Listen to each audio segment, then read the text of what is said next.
It is the year 1956. The Williams family of Birmingham City, Alabama, is witnessing the civil rights movement.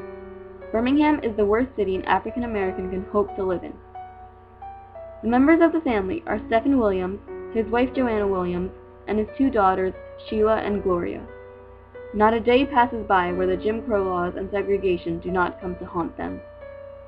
They are worried that each day could be the last for any one of them.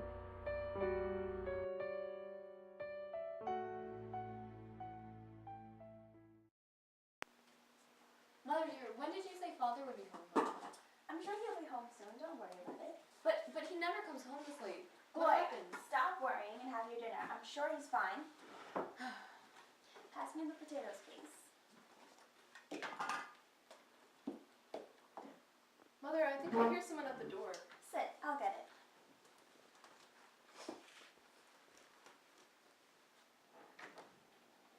Stephen, dear, what happened? Discrimination happened. What do you mean discrimination happened?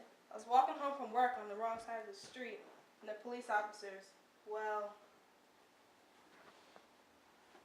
For Christ's sake, what did we do to deserve this kind of torture? Joanna, don't worry, I'm fine. If you say so, dear. Dad, could you please just eat something?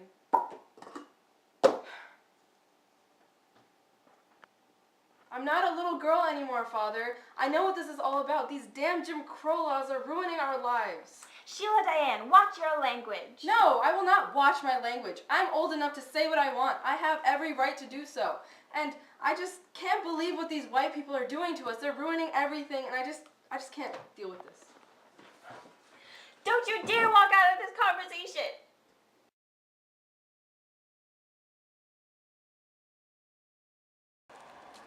Excuse me, ma'am. Get out of your seat. Excuse me? I said, get out of your seat. No. You're a Negro, therefore you must do as I say, so get out of your seat. I will do no such thing. Mr. Bus Driver, this lady will not move out of her seat. Ma'am, if you don't listen to this man's orders, I might have to report you to the authorities. Fine, you may do so, but I will not get out of my seat.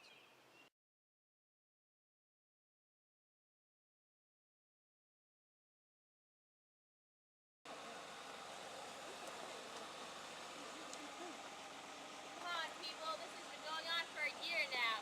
My family's not getting the food they need because you won't comply and sit in the back. Excuse me, but we will not be going into these buses until we will not be asked to move from our seats. We want integrated buses, and if we don't get them, then we're going to be walking the rest of our lives.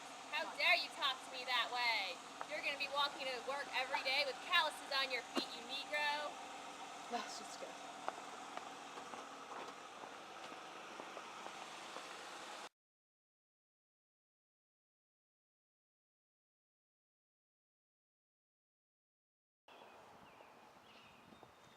Do you plan on sitting on the bus today? Not if I have to give up my seat to you white folk. Well, I just received word last night that today the buses are going to be integrated. Is that so? Well.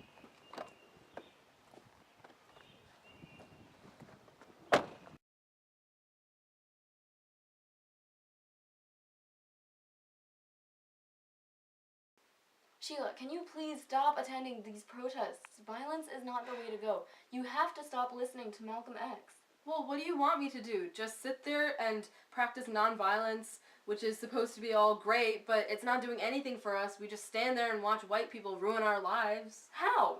Well, I mean, what do you expect me to do? I have to go in there and I have to voice my opinion violently because no one's going to listen to us otherwise. I'll just show you wrong right now. Here, I'm going to turn on the TV right now, and you'll see Martin Luther's speech. You'll see him versus Malcolm X, and you'll see why nonviolence is the only way we can go. Well, we've got something very unusual going on right now. There's a protest happening behind me, and here's the man behind it all, Mr. Martin Luther King Jr. Hi, Mr. Jim. Well, we are gathered here today to have a protest, and we are using nonviolence approach to ensure that we earn respect and equality for African Americans. Why are you so intent on a nonviolent approach? Well, I've heard this question many times, but we would like the respect that you white folk have for each other, and we believe that a nonviolent approach is the only way to ensure this respect. Well, thank you, Mr. King, and to all those viewers out there, we will keep you posted. I believe in the brotherhood of men, all men, but I do not believe in the brotherhood with anybody who does not want brotherhood with me.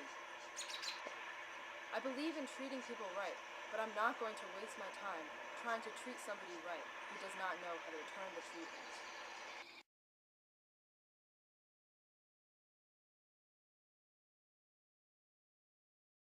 Mrs. Joanna, how is living in Birmingham affecting your family? Well, it's a lot harder. It's hard to raise a family beside two kids who both have different backgrounds, falling off and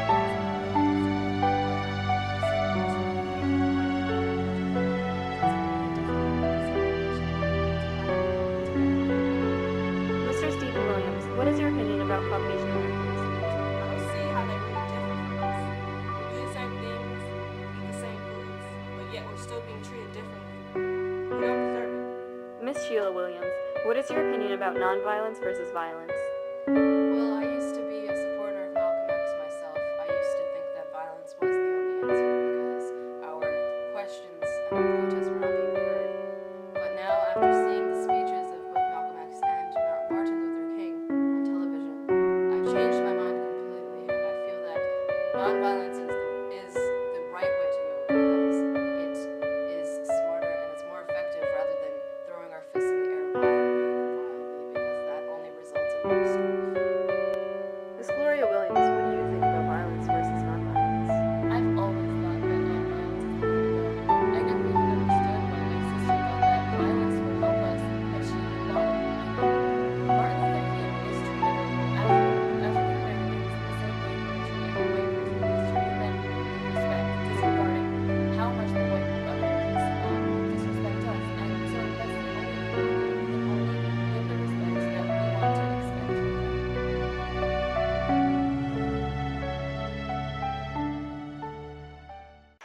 I have a dream that one day my 4 little children will live in a nation that will not be judged by the color of their skin, but by the content of their character.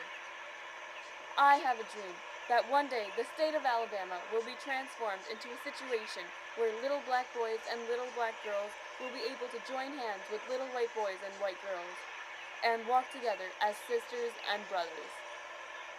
This is our hope. This is the faith which I return to the South. With this faith, we will be able to hew out the mountain of despair and the stone of hope. With this faith, we will be able to transform the jangling discords of our nation into a beautiful symphony of brotherhood.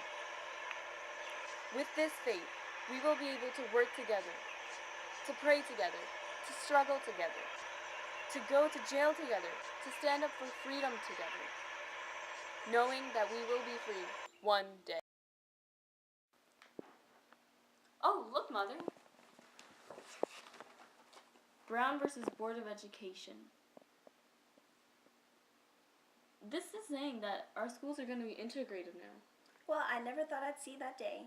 Maybe we do have a brighter future. Well, a paper is a lot different from what's actually going to happen, dear. True, these Alabama folk. You never know what they're going to do with black people.